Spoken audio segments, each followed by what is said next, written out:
Voz do Brasil. As notícias do governo federal que movimentaram o país no dia de hoje. Olá, boa noite. Boa noite para você que nos acompanha em todo o país. Sexta-feira, 17 de janeiro de 2025. Vamos ao destaque do dia. Começam as inscrições para o Sistema de Seleção Unificada, o SISU. Estudantes que fizeram o Enem podem, a partir de hoje, usar suas notas para escolher um dos mais de 6.800 cursos de graduação ofertados em instituições públicas de ensino. O SISU oferta 261 mil vagas nas universidades e institutos federais de educação. Rodrigo Gantuar. A novidade deste ano é o Pé de Meia Licenciaturas, que vai pagar uma bolsa de R$ 1.050 por mês para quem escolher ingressar em um curso de licenciatura presencial. Você vai ouvir também chuvas. Temporais em diversos pontos do país mobilizam Defesa Civil Nacional e Ministérios do Desenvolvimento Regional e do Desenvolvimento Social. O governo vai apoiar estados e municípios afetados nos planos de contenção e na ajuda humanitária aos afetados. Pagamentos como o do Bolsa Família também serão antecipados onde houver calamidade. E ainda, inclusão produtiva. Mais de 70 mil pequenos agricultores estão recebendo consultoria, treinamento e orientação para desenvolverem as produções. Programas Rotas da Integração ajudam a desenvolver as potencialidades de cada local do país. Luana Karen.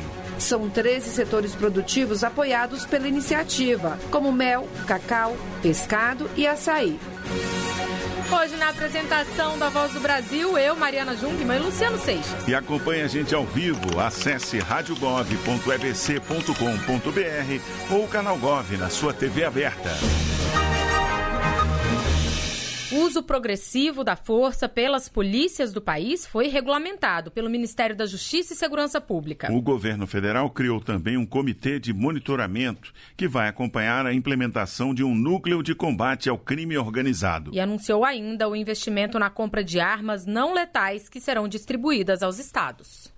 A portaria detalha as diretrizes decretadas pelo governo federal em 23 de dezembro de 2024. De acordo com o secretário nacional de Segurança Pública, Mário Sarubo, os estados que utilizarem recursos federais para comprar armas e equipamentos estarão automaticamente aderindo às regras. Portaria que prevê normas para o emprego de arma de fogo, normas para o uso de instrumentos de menor potencial ofensivo, normas para o gerenciamento de crise, busca pessoal e domiciliar, uso de algemas, normas para o comportamento das forças no caso de lesão ou morte decorrente do uso da força. Em outra portaria, o Ministério da Justiça institui o Comitê Nacional de Monitoramento do Uso da Força, que vai fiscalizar e avaliar a implementação da política pública. De acordo com o ministro da Justiça e Segurança Pública, Ricardo Lewandowski, o não cumprimento do uso progressivo da força pode implicar na suspensão de repasses de recursos federais. Eventualmente, podemos pensar que num futuro repasse estaria condicionado ao cumprimento mais restrito ou apuração de alguma responsabilidade, né? Mas nós temos que confiar realmente nos agentes públicos brasileiros e na boa-fé da polícia brasileira nos seus distintos níveis. Outra novidade foi a criação do Núcleo Estratégico de Combate ao Crime Organizado. Segundo o ministro, este núcleo vai estabelecer políticas integradas de combate a esse tipo de crime. Fortalecer, simplificar, agilizar e priorizar os processos de identificação e perdimento de bens de organizações criminosas, especialmente com os demais órgãos de segurança pública dos entes federativos. O governo federal anunciou ainda um investimento de 120 milhões de reais em armas não letais. São 249 mil sprays de pimenta e quase 23 mil tasers, que disparam choques incapacitantes. Segundo a Secretaria Nacional de Segurança Pública, esses equipamentos são suficientes para atender metade das necessidades dos equipamentos nos estados. O governo federal vai ainda capacitar profissionais da área de segurança. Até 2026, o Ministério da Justiça vai oferecer 110 cursos para formar 4.500 profissionais multiplicadores. Reportagem Graciele Bittencourt. Hoje é o primeiro dia que os estudantes têm para se inscrever no Sistema de Seleção Unificada, o SISU, e concorrer a vagas em instituições públicas de ensino superior. São mais de 261 mil vagas. Entre elas, cerca de 68 mil são para quem quiser ingressar em licenciatura. O programa Mais Professores para o Brasil vai oferecer mais de 12 mil bolsas a candidatos com nota igual ou superior a 650 pontos no Enem e que se matricularem em um curso presencial de licenciatura. A inscrição para o SISU é gratuita e deve ser feita até o dia 21 de janeiro. Para se inscrever, o candidato precisa ter feito o Enem 2024 e não zerado a redação. Com o SISU, o MEC oferta mais de 260 mil vagas, como destacou o ministro da Educação, Camilo Santana. São 124 instituições que participam desse processo, universidades públicas, e um total de 6.851 cursos que são oferecidos para esses jovens que fizeram o Enem poderem se inscrever. A novidade deste ano é o Pé de Meia Licenciaturas, que vai pagar uma bolsa de R$ 1.050 por mês para quem escolher ingressar em um curso de licenciatura presencial e tiver tirado nota acima de 650 pontos no Enem 2024. Ele vai poder concorrer a essa bolsa de R$ 1.050, 700, recebendo todo mês, 350 da poupança, durante os 4 anos, um total de R$ 48.300 que ele pode receber nos 4 anos. Esse ano são 12 mil bolsas que nós estamos ofertando. Então, você estimular para que as pessoas sejam professores. A inscrição para o SISU 2025 pode ser feita até às 23 horas e 59 minutos desta terça-feira, 21 de janeiro. Reportagem Rodrigo Gantuá. E as inscrições para o programa Universidade para Todos, o ProUni, serão abertas no dia 24 e vão até 28 de janeiro. O programa oferece bolsas em instituições de ensino superior particulares. Para participar é necessário que o estudante tenha o ensino médio completo, participado de edições do Enem de 2024 e ou 2023, obtido no mínimo 450 pontos na média das 5 provas do exame e não tenha zerado a prova de redação. Com previsão de chuvas intensas em vários pontos do país, a Defesa Civil está em alerta com técnicos de plantão 24 horas para acompanhar os cenários mais preocupantes. O ministro Valdez Góes, da Integração e do Desenvolvimento Regional, afirmou que, além de monitorar os casos, o governo está mobilizado para reconhecer a situação de emergência ou de calamidade quando for necessário. Esse reconhecimento é essencial para os municípios solicitarem ao governo federal recursos para as ações de defesa civil. O governo federal, liderado pelo presidente Lula, está não só monitorando, mas fazendo uma aproximação de todos os ministros com os municípios e estados que sofrem nesse momento, no início do ano, mais uma vez, os problemas de chuva, de enchente, ceifando vidas e patrimônio das pessoas. Nós estamos mobilizados junto com o ministro Wellington Dias, com a ministra Anísia da Saúde, o ministro das Cidades, o ministro da Agricultura Familiar, enfim, todo o governo federal, para não só fazermos sumariamente reconhecimento das situações de emergência ou calamidade, também apoiarmos nos planos de ajuda humanitária, mas também no restabelecimento para aquelas situações que assim exigem. Para ajudar a população afetada pelas chuvas, o governo oferece uma série de medidas, como a unificação do pagamento do Bolsa Família. O Ministério do Desenvolvimento e Assistência Social, Família e Combate à Fome também disponibiliza recursos financeiros para auxiliar estados e municípios no acolhimento de pessoas desabrigadas em decorrência de emergências ou calamidades públicas. Vamos saber mais na reportagem de Érica Brás. O período de fortes chuvas tem prejudicado a população de algumas cidades do Brasil. 7 estados estão no radar das ações do governo federal e estão sendo monitorados por causa das enchentes. São eles Maranhão, Piauí, Minas Gerais, Bahia, São Paulo, Espírito Santo e Sergipe. Em reunião com outros ministros nesta quinta-feira, 16 de janeiro, o ministro do Desenvolvimento e Assistência Social, Família e Combate à Fome, Wellington Dias, defendeu o trabalho conjunto entre os ministérios e fez importante anúncio no sentido de apoiar a população afetada. Da parte do Ministério do Desenvolvimento Social, já estamos na segunda-feira autorizando o pagamento antecipado do Bolsa Família com o reconhecimento dos decretos de emergência mas também tratando de cofinanciamento, do auxílio para atender os desabrigados, a garantia de apoio com fomento rural para perdas na agricultura familiar e, assim, uma integração de vários ministérios. Com reconhecimento federal da situação de emergência ou do estado de calamidade pública, os beneficiados do Bolsa Família que vivem nos municípios atingidos recebem o benefício no mesmo dia, de forma unificada, independentemente do número de identificação social. Dados do IMET, o Instituto Nacional de Meteorologia, mostram que para os próximos dias a previsão é de chuvas persistentes em quase todo o país. Reportagem Érica Braz. Especializar e criar polos produtivos de pequenos produtores rurais, gerando emprego, renda e mantendo o agricultor no campo. Assim funciona o programa Rotas de Integração, que já atua na produção de 13 setores, como cacau, mel, açaí e pescados. O programa chega a 1.249 municípios e beneficia mais de 70 mil produtores do país. Há um ano, o produtor rural Eurico da Silva Alves, de Buritizeiro, cidade do norte de Minas Gerais, começou a criar tilápias.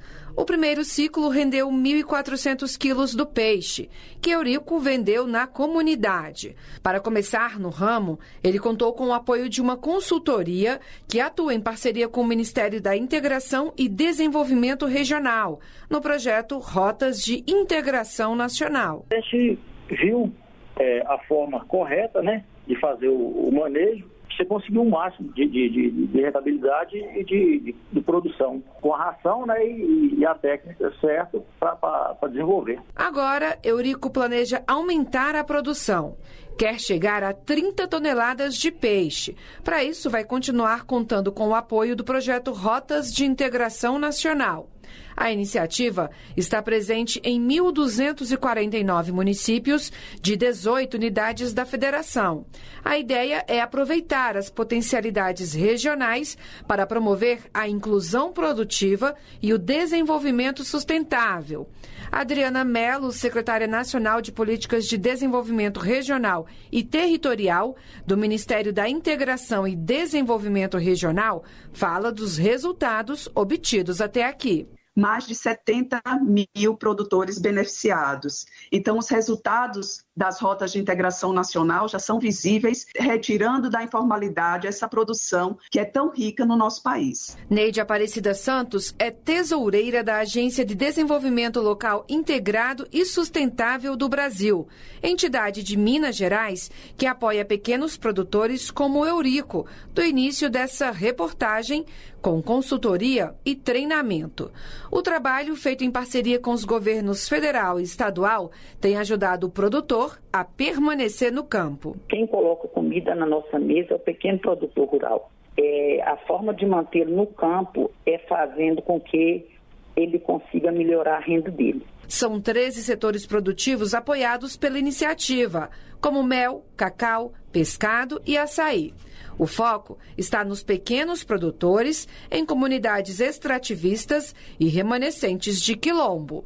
Reportagem Luana Karen. E para desafogar as metrópoles e descentralizar o desenvolvimento do país, foi criado o programa Cidades Intermediadoras. Foram selecionados 258 municípios estratégicos para receberem um conjunto de ações e incentivos do governo. A ideia é montar uma rede de cidades mais equilibrada para que seja possível prestar o melhor serviço à população. Tradicionalmente, o Brasil concentra maior renda e mais oportunidades de emprego nas capitais e nas regiões litorâneas. E foi para descentralizar o crescimento econômico e social do país que o governo federal lançou o programa Cidades Intermediadoras. Foram escolhidos 258 municípios estratégicos para o desenvolvimento regional, para exercerem o papel de intermediadores de bens e serviços públicos. O coordenador de cooperação e articulação de políticas da Superintendência de Desenvolvimento do Nordeste, SUDENE, Danilo Campelo, explica quais foram os critérios considerados para a escolha destes locais. Municípios e territórios que têm menor renda e menor dinamismo, ou seja, que teriam um pouco mais de dificuldade, a princípio, em conseguir alavancar o seu desenvolvimento, foram priorizados. Além também do alcance populacional que a escolha daquele território faria, né? Então, quanto maior a população alcançada, mais prioritário, digamos assim, seria esse território. A ideia é melhorar a infraestrutura urbana e a oferta de serviços nas cidades selecionadas para interiorizar o desenvolvimento e reduzir a pressão sobre as metrópoles e grandes centros urbanos. Segundo o coordenador da SUDENE, Danilo Campelo, o programa também prevê incentivos fiscais para empresas que se instalarem nas cidades intermediadoras. Passaremos a olhar esse território com atenção especial. Empreendimentos, por exemplo, que se instalarem nessas cidades intermediadoras terão condições diferenciadas para que eles consigam, de fato, ter um atrativo a mais para ir para esse território e, com isso, alavancar. O programa Cidades Intermediadoras é coordenado pelo Ministério da Integração e vai impactar municípios dos 26 estados brasileiros. A lista com os locais escolhidos está disponível no endereço www.gov.br/Sudene. Reportagem Graciele Bittencourt. Brasil contra fake. Criminosos estão cobrando taxa falsa sobre Pix em mensagens de SMS. Mas fique atento, o governo editou medida provisória que garante o não pagamento e o sigilo das informações. Muito cuidado! Aproveitando a onda de mentiras sobre taxação do Pix, golpistas estão enviando cobranças falsas por mensagens de SMS. O Pix não é e nem pode ser tributado, como explica Robson Barreirinhas, secretário da Receita Federal do Brasil. Não existe nenhuma cobrança, não existe imposto, não existe taxa sobre Pix e nunca vai existir, porque a Constituição Federal proíbe a cobrança de qualquer tributo sobre movimentação financeira. Isso é mentira. Se você for fazer um pagamento com Pix, ninguém pode cobrar mais caro com o argumento de que agora tem alguma taxa, porque evidentemente isso é mentira. É muito, muito importante que a gente esclareça isso para a população brasileira. Desde a criação do Pix, bancos e outras instituições financeiras tradicionais já forneciam informações referentes a transações e transferências para a Receita Federal. A mudança trazida pela instrução normativa era a inclusão de inovações recentes como as carteiras digitais e as fintechs, instituições que criam soluções digitais no mercado financeiro e que muitas vezes também oferecem o serviço de Pix. Diante da onda de desinformação e dos golpes, a Receita Federal revogou a norma. Agora, o governo federal editou uma medida provisória para reforçar a gratuidade do Pix, como explica o ministro da Fazenda, Fernando Haddad. A medida provisória garante a não tributação da utilização dessa forma de pagamento e o sigilo na forma da legislação aplicável.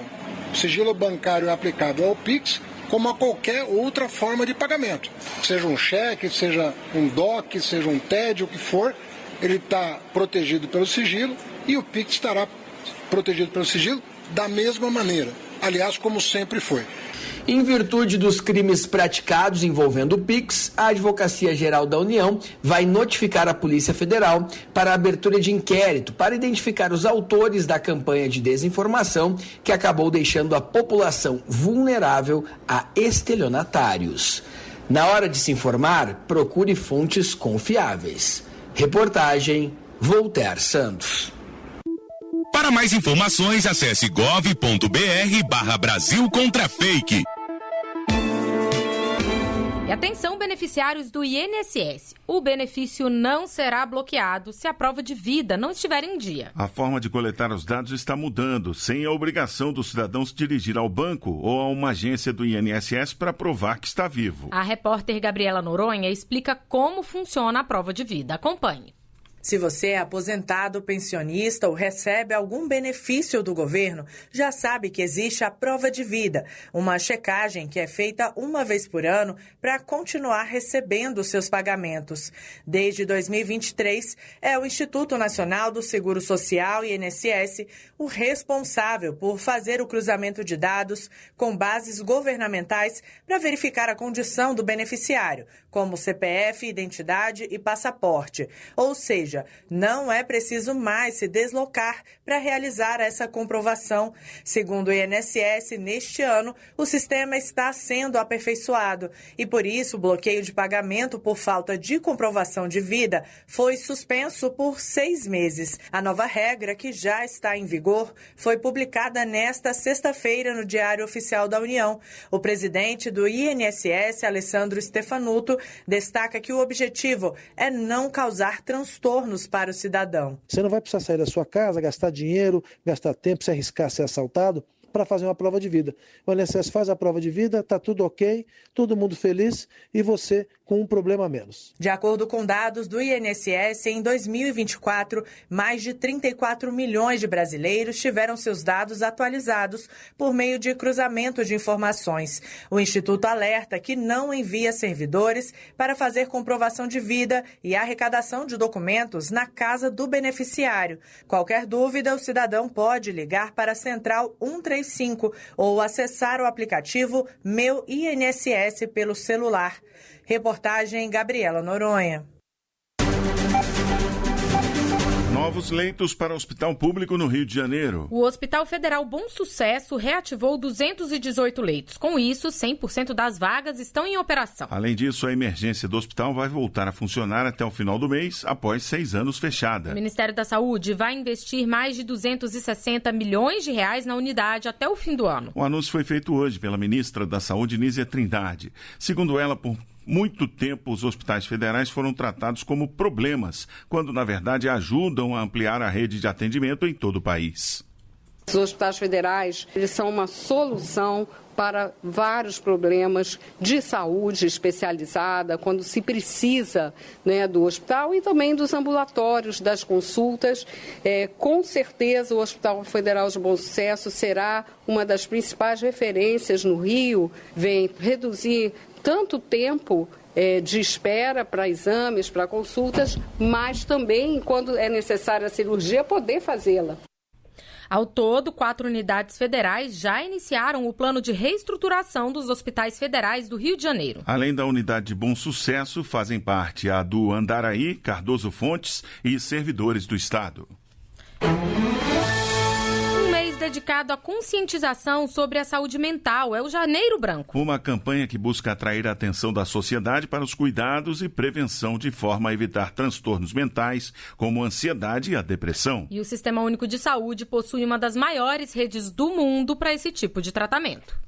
O Janeiro Branco é um convite à discussão sobre saúde mental. Leonardo Abraão, criador do movimento em 2014, explica que a intenção é conscientizar a população sobre a importância de falar sobre o bem-estar psicológico. É importante que indivíduos, que instituições e que autoridades públicas abracem todas as questões relacionadas à saúde mental. O Janeiro Branco, inclusive, diz que saúde mental, a gente vai para as mídias, para as ruas, ensinar para todo mundo que saúde mental pressupõe cuidados individuais, atitudes institucionais e políticas públicas.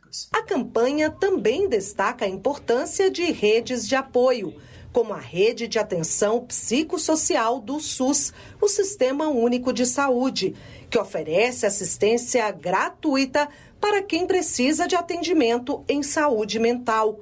Os Centros de Atenção Psicossocial, conhecidos como CAPS, são um exemplo de serviço essencial que acolhe quem busca ajuda em momentos de crise.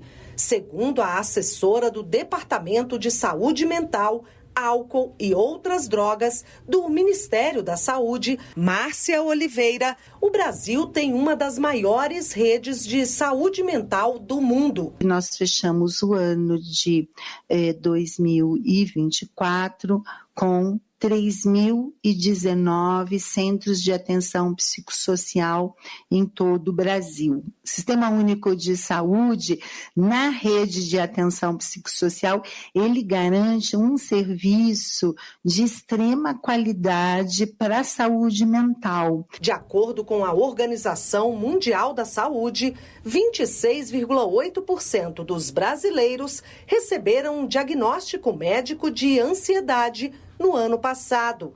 Na América Latina, o Brasil é o país com maior índice de depressão.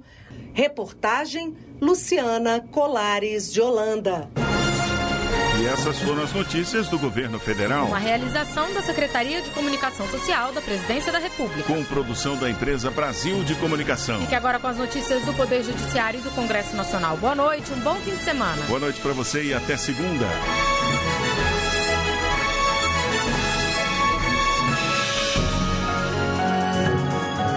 A Voz do Brasil. Governo Federal.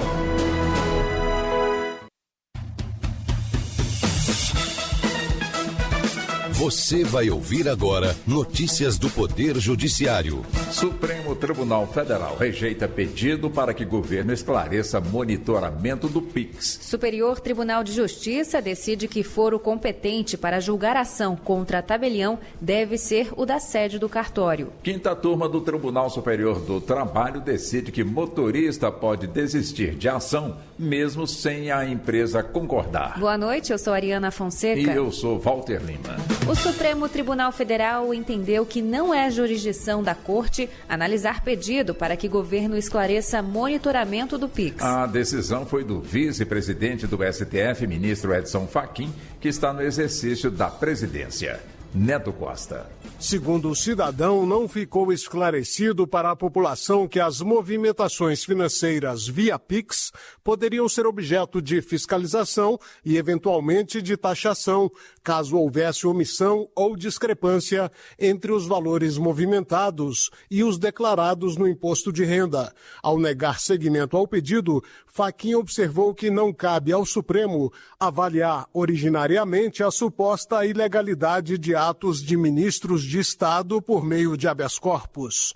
Não há, no caso, qualquer ato concreto atribuído à autoridade diretamente sujeita à jurisdição do STF. Ações de indenização contra tabeliães por falhas do serviço devem ser analisadas no juízo do local onde fica o cartório. Essa definição é do Superior Tribunal de Justiça, ao julgar o caso em que uma incorporadora alegou ter sofrido prejuízos por fraude em lavratura de procuração pública. Fátima Uchoa. A ação foi ajuizada em Caxias do Sul, no Rio Grande do Sul, sede da incorporadora, mas o juízo local entendeu que caberia ao foro de Florianópolis, em Santa Catarina, sede do cartório onde teria ocorrido a fraude. No STJ, a quarta turma definiu pela competência do juízo de Florianópolis. Para o relator do recurso especial, ministro Antônio Carlos Ferreira, o Código de Processo Civil de 2015 estabeleceu que, independentemente da possibilidade de aplicação do Código de Defesa do Consumidor, segundo o qual a ação por defeito do serviço pode ser ajuizada no domicílio do consumidor, o juízo competente para a ação sobre atividade notarial deve ser o da sede do cartório. Motorista consegue desistir de ação mesmo sem a empresa concordar. A decisão é da quinta turma do Tribunal Superior do Trabalho. Larissa de Paula. O profissional entrou na justiça e pediu para obter vínculo de emprego em uma empresa de máquinas e equipamentos. Só que durante a audiência na vara trabalhista, sem conseguir uma conciliação, ele desistiu do processo. A empregadora contestou e alegou que a renúncia também depende deles. Por isso, recorreu ao Tribunal Superior do Trabalho. Mas a quinta turma rejeitou o recurso. O colegiado entendeu que a contestação eletrônica antecipada da empresa estava em sigilo e não tinha sido examinada. O governo do Acre criou o Comitê de Enfrentamento ao Tráfico de Pessoas e Erradicação do Trabalho Escravo. A recomendação partiu do Ministério Público Federal. Júlia Costa. O objetivo da medida é fortalecer a prevenção, repressão e reparação desses crimes. A decisão de unir o combate ao tráfico de pessoas e a erradicação do trabalho escravo teve como justificativa as características semelhantes dos crimes, que demandam políticas públicas integradas e a atuação de profissionais semelhantes. Essa abordagem já está sendo usada por outros estados. Os familiares de um paciente serão indenizados após ele morrer por causa da demora na liberação de uma vaga em um hospital para a realização de cirurgia. Segundo a ação, o paciente fraturou a perna e rompeu a artéria após acidente automobilístico. Mas, em razão da demora na liberação da vaga no hospital estadual, o homem teve a perna amputada e faleceu dias depois. O Tribunal de Justiça de São Paulo manteve decisão que condenou a Fazenda do Estado de São Paulo e Fundação Fachin Faculdade Regional de Medicina de São José do Rio Preto a indenizarem os familiares em R$100 mil. Você acompanha outras notícias do Poder Judiciário em 104,7 FM para o Distrito Federal e em torno. Ou pelo canal 1.3 da TV aberta em Brasília. Ouça também pelo TuneIn de qualquer lugar do mundo. E baixe agora o TV Justiça Mais, disponível na loja de aplicativos do seu celular. Uma boa noite. Bom fim de semana e até segunda-feira. Notícias do Poder Judiciário, uma produção da Rádio Justiça, Supremo Tribunal Federal.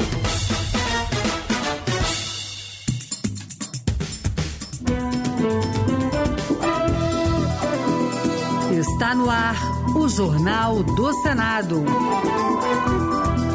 Eu sou Ricardo Nacaoca e estes são os destaques de hoje do Jornal do Senado que começa agora.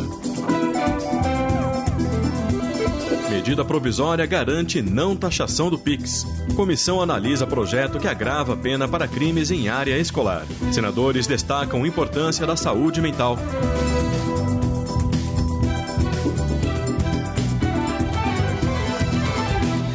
Boa noite. Foi editada a medida provisória que proíbe cobrança extra pelo pagamento com PIX e reafirma o sigilo bancário dos consumidores. A oposição diz que o governo terá dificuldades para aprovar a MP, ao citar a polêmica criada pela norma de monitoramento da Receita Federal. Repórter Érica Christian. Após a Receita Federal revogar a inclusão no monitoramento de movimentações financeiras das transferências via PIX, acima de R$5 mil mensais de pessoas físicas e de R$15 mil mensais de empresas, o presidente Lula editou uma medida provisória que proíbe a cobrança de taxas pelo uso do PIX. A MP classifica o pagamento extra como prática abusiva passível de multas, equipara o PIX a dinheiro e deixa claro que não há incidência de tributo, imposto, taxa ou contribuição no seu uso. O senador Marcos Rogério, do PL de Rondônia, antecipou, no entanto, que o governo terá dificuldades para aprovar a MP após a polêmica envolvendo o monitoramento do PIX. Mandar uma medida provisória tratando da mesma questão vai impor ao governo o mesmo desgaste que teve agora, porque o caminho próprio, a via própria é o parlamento. Agora, não pela via de medida provisória que já cumpre efeitos a partir de sua edição.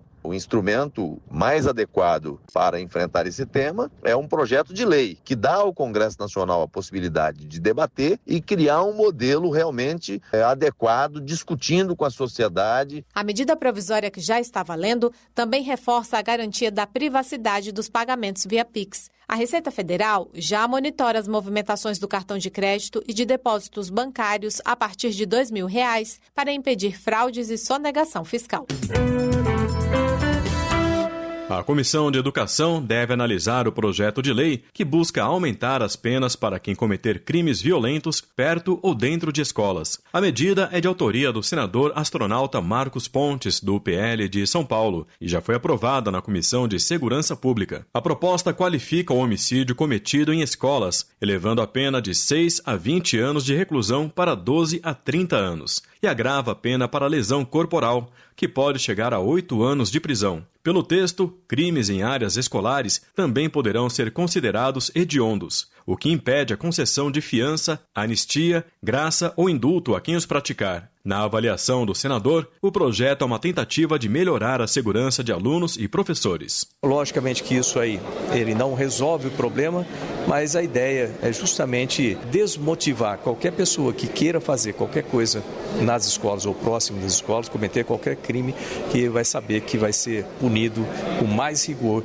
do que se fosse em outro local. A Comissão de Constituição e Justiça pode votar uma proposta que aumenta as penas para o furto de cabos de energia, telefone, TV ou internet. O texto eleva a pena em 1/3 e dobra a punição para a receptação desses materiais. Mais informações com o repórter Bruno Lourenço. A Comissão de Constituição e Justiça pode votar mais um projeto que agrava as penas para quem rouba cabos utilizados para o provimento de serviços de energia, telefone, TV ou internet. A proposta chegou a entrar na pauta de votações em dezembro, mas o senador Sérgio Moro, do União do Paraná, pediu o adiamento, ao citar um artigo estranho ao objetivo objetivo original da iniciativa, que reduzia a pena para lavagem de dinheiro de 3 a 10 anos para 2 a 12 anos de prisão. É o problema da lavagem de dinheiro, né? Eu acho que num momento que a gente está vendo aí o crescimento dessa atividade, o uso de criptoativos, a gente acabou de voltar vários projetos incrementando a pena, a lavagem de dinheiro é muito grave. Para o senador Marcelo Castro, do MDB do Piauí, no entanto, o projeto deve ser aprovado. Eu tenho uma estatística aqui mostrando que é da Conexis Brasil Digital, que só no ano de 2023 foram furtados mais de 5,4 milhões de cabos de telecomunicações, entre furtos e roubos, o que é um verdadeiro escândalo e uma prática que precisa ser coibida. Em 2023 e 2024, o Senado votou projetos semelhantes para aumentar a pena de furto e receptação de bens utilizados na prestação de serviços públicos. As propostas aguardam votação na Câmara dos Deputados. Se aprovado pela CCJ, esse último projeto poderá seguir para a sanção presidencial. O presidente Lula sancionou com vetos a regulamentação da reforma tributária, com regras sobre os novos impostos. A isenção de tributos da cesta básica e a devolução de impostos para famílias de baixa renda inscritas no Cadastro Único, conhecida como cashback, são algumas inovações da nova lei. Repórter Alexandre Campos. Foi sancionada a regulamentação da reforma tributária, que trata de regimes tributários diferenciados para alguns setores, da isenção da cesta básica e da devolução de impostos pagos por famílias de baixa renda inscritas no Cadastro Único, conhecida como cashback. Na cerimônia de sanção, o presidente do Senado, Rodrigo Pacheco, destacou os avanços da nova lei. Um sistema tributário mais simplificado, mais equilibrado, mais justo, que combate a cumulatividade, que acaba com a guerra fiscal nociva entre os estados e que proporciona o máximo possível de justiça tributária. O relator da reforma tributária no Senado, Eduardo Braga, do MDB do Amazonas, destacou que a nova lei considerou as demandas do setor produtivo, dos prefeitos e dos governadores. Minha expectativa é de que a carga tributária brasileira caia ao longo do tempo, com a redução da sonegação e do contencioso jurídico tributário, garantindo mais investimento para o país, mais crescimento, mais emprego, mais renda. Os vetos à proposta de regulamentação da reforma tributária ainda serão analisados pelo Congresso Nacional. Neste ano, a campanha Janeiro Branco tem como tema o que fazer pela saúde mental agora e sempre. Senadores alertam sobre a importância de se buscar cuidados especializados quando necessário. Os detalhes com a repórter Marcela Cunha. O mês de janeiro é dedicado a campanhas nacionais sobre saúde mental, com foco especial na prevenção à dependência química e ao suicídio. Chamada Janeiro Branco, a iniciativa aprovada pelo Senado virou lei nacional em 2023. A intenção é incentivar os bons hábitos, estimular ambientes saudáveis e prevenir doenças psiquiátricas. Este ano, a campanha tem como tema o que fazer pela saúde mental, agora e sempre. A ideia é apoiar ações concretas que estimulem a valorização da saúde mental como prioridade coletiva. O senador Confúcio Moura, do MDB de Rondônia, que é médico, defende a necessidade de sensibilizar os trabalhadores da atenção à saúde sobre a importância do bem-estar psicológico.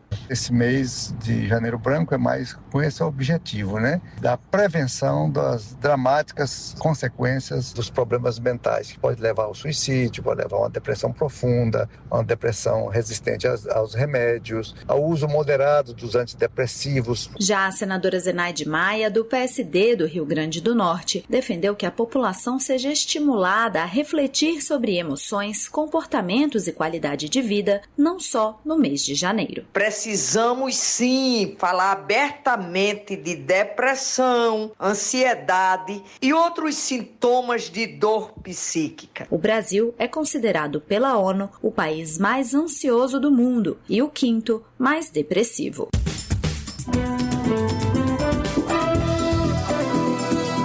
Com trabalhos técnicos de Josevaldo Souza, o Jornal do Senado fica por aqui. Acompanhe agora as notícias do Tribunal de Contas da União e da Câmara dos Deputados. Boa noite e um bom fim de semana.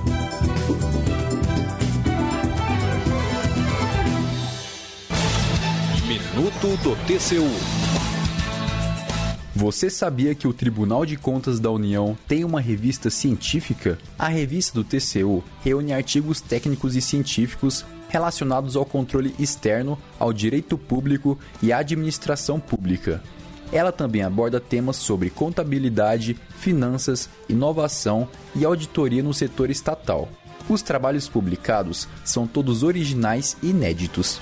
A revista do TCU tem a 4ª classificação mais alta no sistema de periódicos da CAPES, a Coordenação de Aperfeiçoamento de Pessoal de Nível Superior do Ministério da Educação.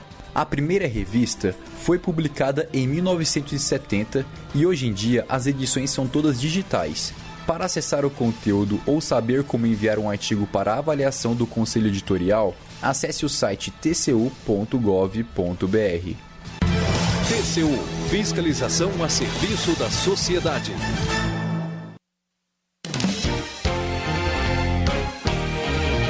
Jornal Câmara dos Deputados.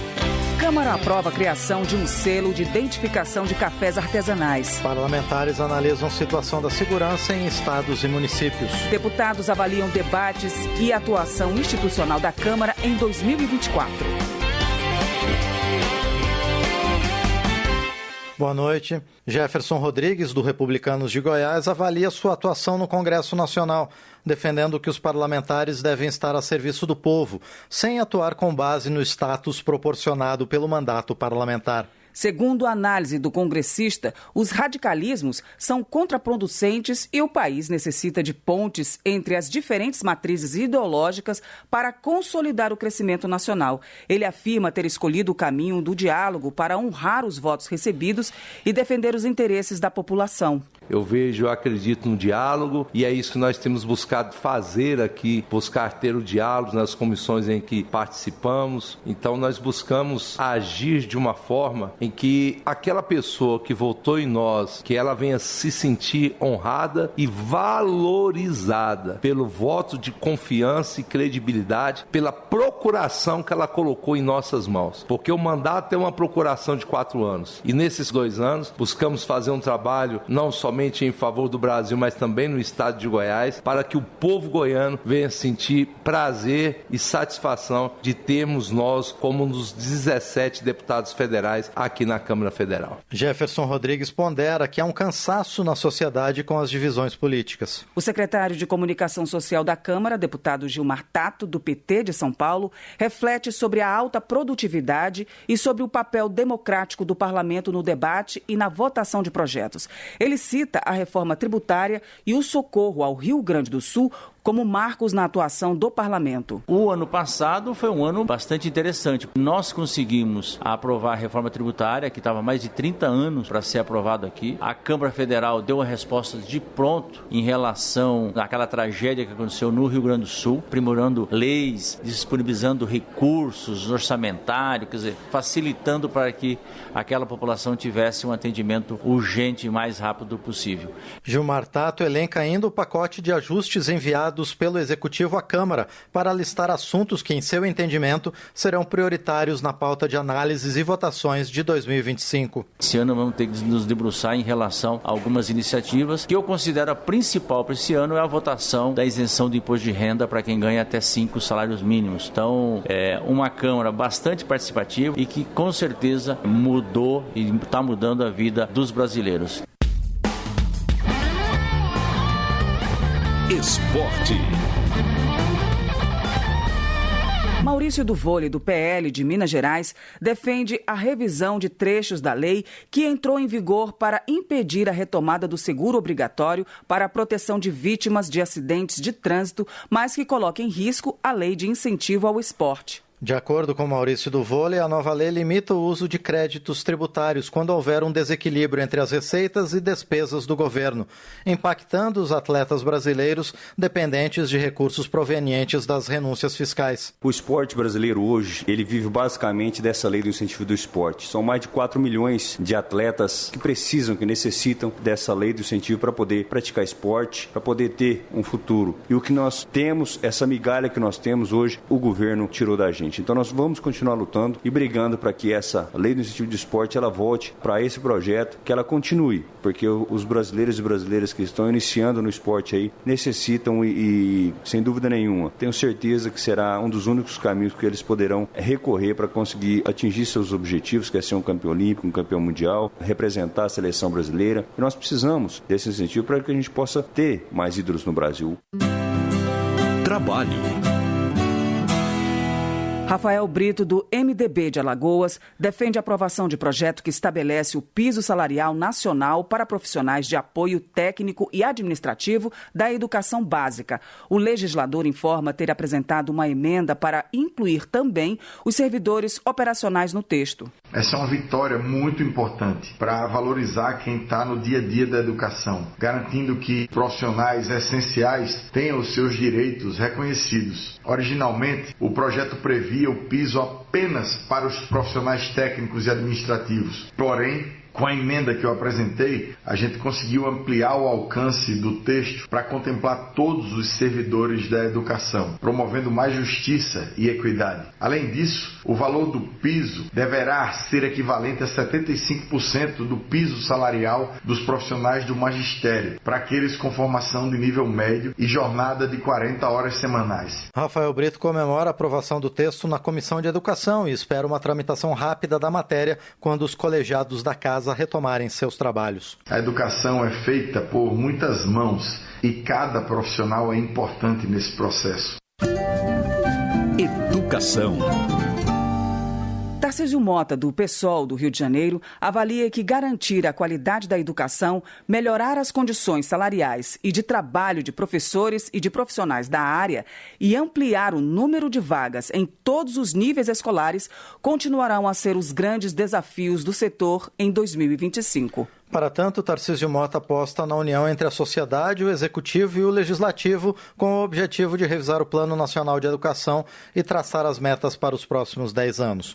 Por outro lado, o deputado pondera sobre a necessidade de novas fontes de financiamento para a educação, além dos programas de auxílio governamentais. O Brasil ainda é dos países da chamada OCDE, dos países que têm a economia similar à nossa, daqueles que menos investem em educação. O movimento social que luta por uma educação de qualidade sempre brigou pelos 10% do PIB para a educação. Isso, mais uma vez, está presente no documento que a sociedade civil enviou a esta casa, à Câmara dos Deputados, que foi entregue, inclusive, pelo ministro da Educação, Camilo Santana. Nós lutaremos muito para que mais recursos possam chegar à educação, que se respeite o Fundeb, os mínimos constitucionais e a gente dê educação de qualidade para os nossos filhos, para os nossos netos, para as crianças, jovens e adultos que passam pelas escolas do nosso Brasil. Direitos Humanos. Dados do Conselho Nacional de Justiça informam a adoção de mais de 25 mil crianças e adolescentes no Brasil de 2019 até hoje.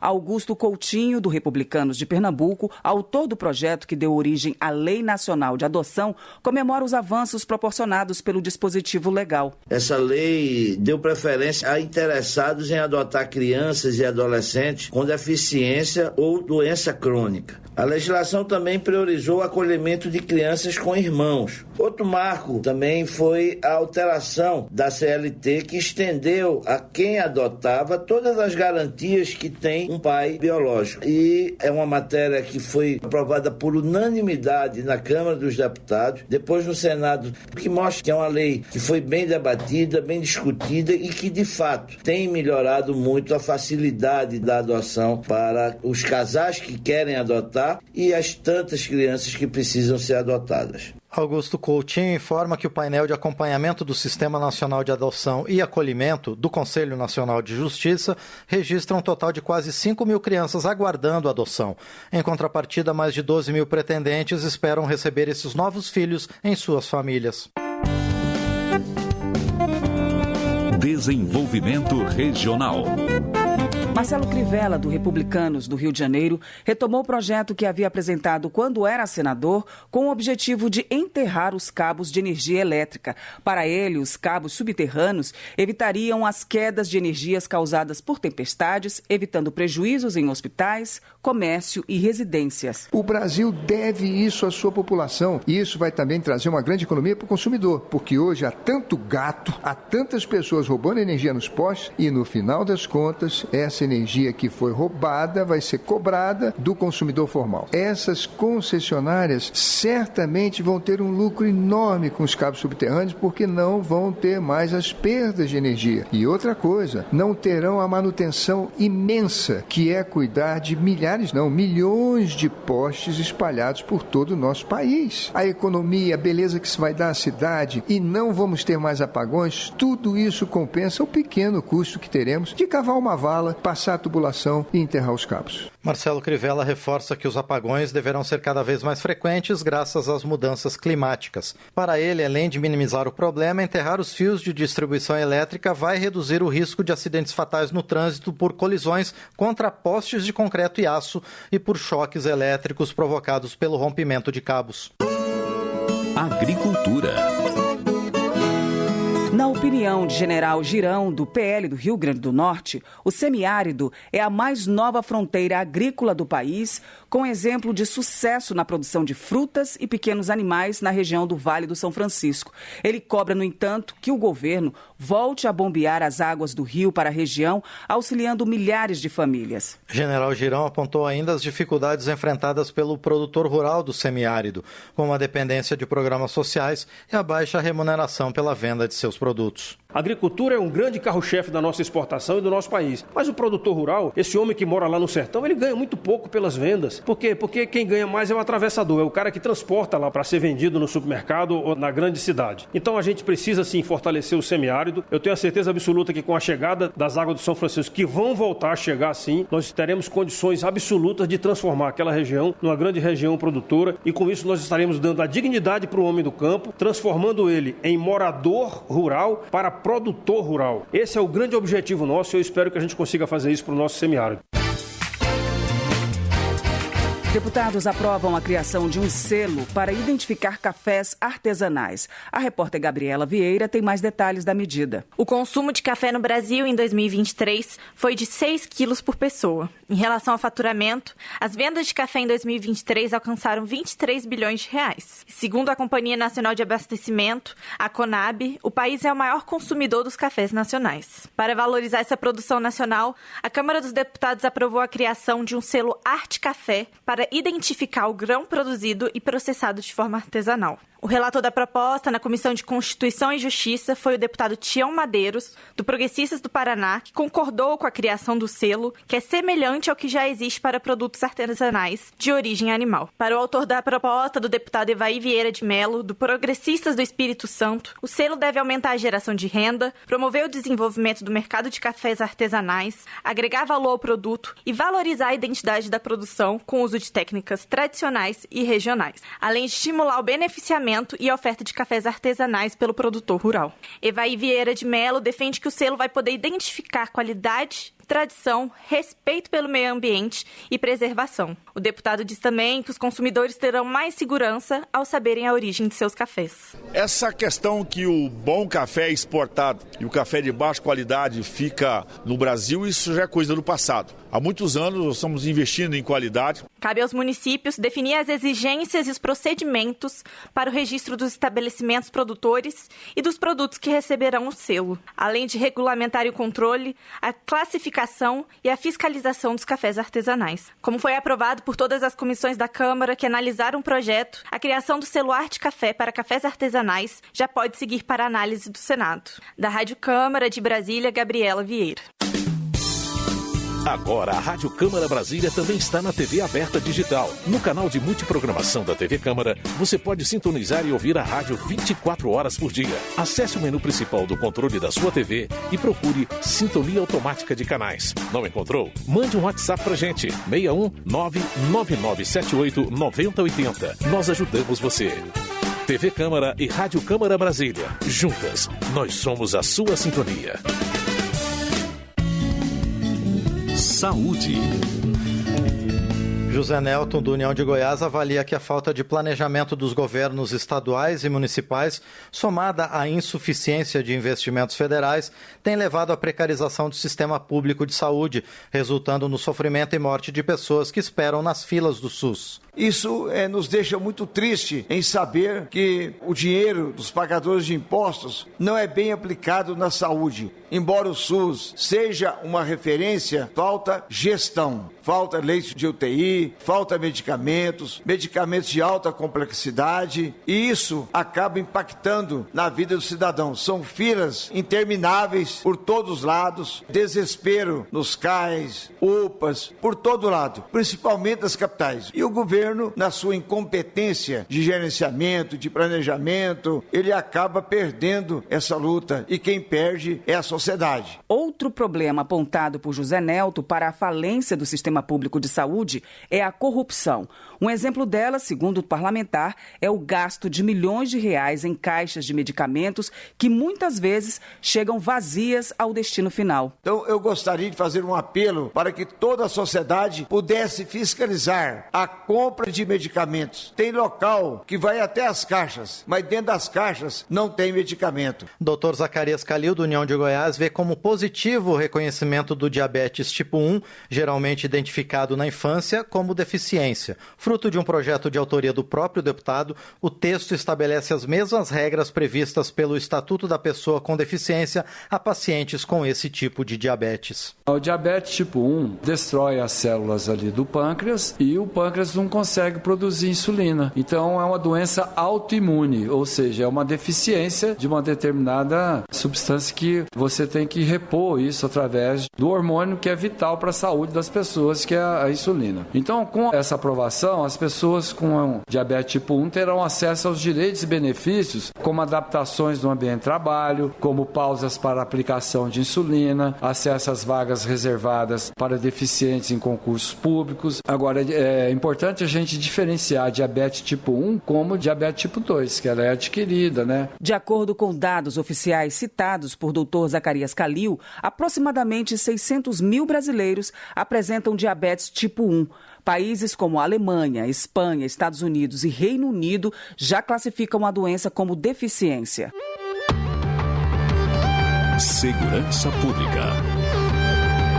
Delegado Matheus Laiola, do União do Paraná, destaca o endurecimento das penas e o bloqueio a retrocessos na legislação penal e processual penal como as principais frentes de trabalho assumidas pela Comissão de Segurança Pública em 2024. Então a gente tem trabalhado bastante aqui na Comissão de Segurança Pública. Há pouco tempo eu fui o relator do projeto de lei que foi aprovado aqui na Câmara dos Deputados, que estabelece o bloqueio de sinais telefônicos em presídios. Então é algo extremamente importante. Ainda 2024, 2025, a gente está falando de sinais telefônicos que as autoridades públicas não conseguem impedir dentro das cadeias e presídios. E hoje o crime se comunica por meio de telefone e a gente precisa definitivamente fazer com que o poder público proíba, impeça que ocorra essa transmissão de sinal. Então a gente conseguiu aprovar há pouco tempo. Outras duas conquistas apontadas por delegado Matheus Laiola foram o fim da saída temporária de presos para visitar a família e a instituição da lei que determina o funcionamento ininterrupto das delegacias especializadas de atendimento à mulher. Anderson Pinto, do MDB do Pará, congratula os deputados favoráveis à castração química de pedófilos. O parlamentar cita dados de maio de 2024 do Disque 100, serviço do Ministério dos Direitos Humanos, segundo os quais a cada hora 2 crianças sofrem violência sexual no país, para expressar o seu assombro. Ou seja, isso é inadmissível e é inaceitável. E a Câmara cumpriu o seu papel histórico de aprovar uma matéria como essa, de punir também com castração química, mas eu acho que nós devemos poder fazer mais, porque é uma crueldade. Proteger nossas crianças tem que ser uma prioridade no país. Na opinião de Anderson Pinto, para barrar o aumento de casos de violência sexual contra crianças e adolescentes, é preciso aprovar penas mais duras contra estupradores, como a castração física e a prisão perpétua. Obviamente que o Código Penal não estabelece essa regra, mas é o momento da gente estar discutindo, uma vez que proteger nossas crianças precisa, de fato, ser uma grande prioridade. Eu quero, mais uma vez, destacar o papel do Parlamento brasileiro de continuar legislando em favor das crianças e dos adolescentes desse país. Roberto Monteiro Pai, do PL, reconhece os esforços da administração estadual do Rio de Janeiro em combater a violência, mas lamenta que a insegurança tenha tomado proporções assustadoras. Ele informa ter destinado 100% de suas emendas de bancada para reforçar a segurança pública e o combate à criminalidade no Rio de Janeiro. Roberto Monteiro Pai relata trechos de sua história pessoal para ilustrar seu compromisso com a segurança da população e com o resgate social daqueles que entram para o crime por situações contingenciais. Eu conheço profundamente a mazela, eu tenho uma história de vida. Olhando lá atrás, eu nunca poderia imaginar de estar hoje na posição de deputado federal. Pelo contrário, até poderia me imaginar não ter chegado à idade que eu tenho e, consequentemente, morando em instituição de menor. E hoje voltando nessa instituição para investir em emenda e dizer para aqueles jovens que estão lá num trabalho de ressocialização. O crime não compensa. Ou é morte, ou é sarjeta, ou é cadeia. Então, por isso, a segurança pública, isso faz parte da segurança pública, está no meu sangue, de alguma forma poder contribuir. Termina aqui o Jornal Câmara dos Deputados com trabalhos técnicos de Alan de Souza e apresentação de Val Monteiro e Márcio Aquilissardi. Uma boa noite para você. A Voz do Brasil volta na segunda-feira. Boa noite. Você ouviu A Voz do Brasil. Boa noite.